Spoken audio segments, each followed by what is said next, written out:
જે માણસ શ્રમિકોના સંઘર્ષ પર ફિલ્મ બનાવતો હતો એ જ માણસે પોતાની બિલ્ડિંગમાં નિયમો પાડ્યા નહીં. તો આના વિશે હું વાત કરીશ કે આ કેબી અબ્રાહમ કોણ હતો. નમસ્કાર દર્શક મિત્રો, કુવૈતમાં એક બિલ્ડિંગમાં આગ લાગવાની ઘટનાને કારણે 45 ભારતીયોના મોત થયા હતા અને આ બધા જે મૃતદેહો છે એ ભારતીય વિમાનની અંદર ભારત આવી પણ પહોંચ્યા છે.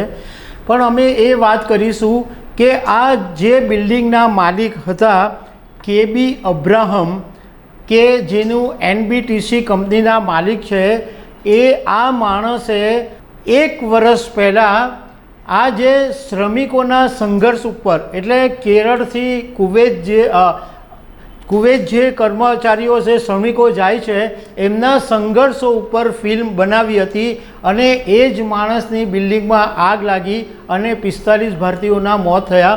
અને આ બિલ્ડિંગની એ પણ વાત બહાર આવી કે પૈસા બચાવવા માટે એક રૂમની અંદર 7 થી 8 10 માણસોને રાખવામાં આવતા હતા. જે માણસ શ્રમિકોના સંઘર્ષ પર ફિલ્મ બનાવતો હતો એ જ માણસે પોતાની બિલ્ડિંગમાં નિયમો પાડ્યા નહીં. તો આના વિશે હું વાત કરીશ કે આ કેબી અબ્રાહમ કોણ હતો. મારું નામ રાજેશ શાહ છે અને તમે જોઈ રહ્યા છો ખબરછે.com. દર્શક મિત્રો, આ કુવૈતની જે બિલ્ડિંગમાં આગ લાગી એ NBTC કંપનીના કર્મચારીઓ અહીંયા રહેતા હતા, એટલે મોટે ભાગના શ્રમિકો હતા. એમાંથી કોઈ એન્જિનિયર હતું, કોઈ ડ્રાઈવર હતું, કોઈ સુપરવાઇઝર હતું. બધા કર્મચારીઓ, બધા શ્રમિકો આ એક બિલ્ડિંગમાં રહેતા હતા અને NBTCના જ કર્મચારીઓ હતા. હવે આ જે NBTC છે એના માલિક છે કેબી અબ્રાહમ અને કેબી અબ્રાહમ કેરળના છે. એમણે 2023ની અંદર મલયાલમ ફિલ્મ બનાવેલી, એનું નામ હતું આડુજી વિતમ.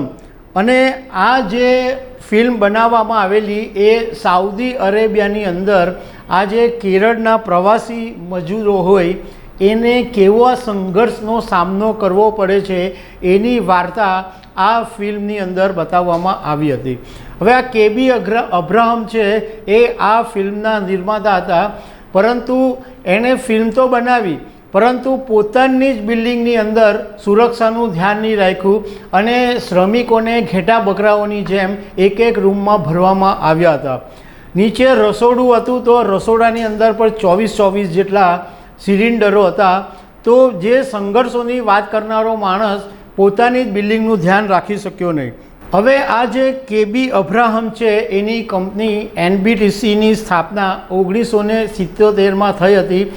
22 વર્ષની ઉંમરે કેબી અબ્રાહમ કુવૈત પહોંચી ગયો હતો અને એણે એક થોડા સમય શરૂઆત કરી અને પછી NBTCમાં એ ભાગીદાર બની ગયો હતો. આજે આ કંપની વર્લ્ડ લેવલે જાણીતી છે અને engineering, construction, logistic, hotel, retail એવા અનેક બિઝનેસની સાથે આ કંપની સંકળાયેલી છે. અને આ કેબી અબ્રાહમ છે એ 4000 કરોડનો માલિક છે. કુવૈતમાં એનું હાઈવે સેન્ટર સુપર માર્કેટ આવેલું છે અને કોચીમાં ક્રાઉન પ્લાઝા નામની એની 5 સ્ટાર હોટલ પણ છે. આણે કેબી અબ્રાહમે જ્યારે કુવૈતમાં શરૂઆત કરી ત્યારે 90 કર્મચારીઓ હતા એની પાસે. અત્યારે 15000 કર્મચારીઓ છે. પરંતુ એણે કરોડો રૂપિયાની સંપત્તિ તો ભેગી કરી, પરંતુ શ્રમિકોનું ધ્યાન નહીં રાખ્યું. ફિલ્મ પણ બનાવી પરંતુ પોતાની જ બિલ્ડિંગની અંદર 45 શ્રમિકો હોમાઈ ગયા. તો દર્શક મિત્રો, આવી અનેક વાતો સાથે અમે તમને મળતા રહીશું. Thank you very much.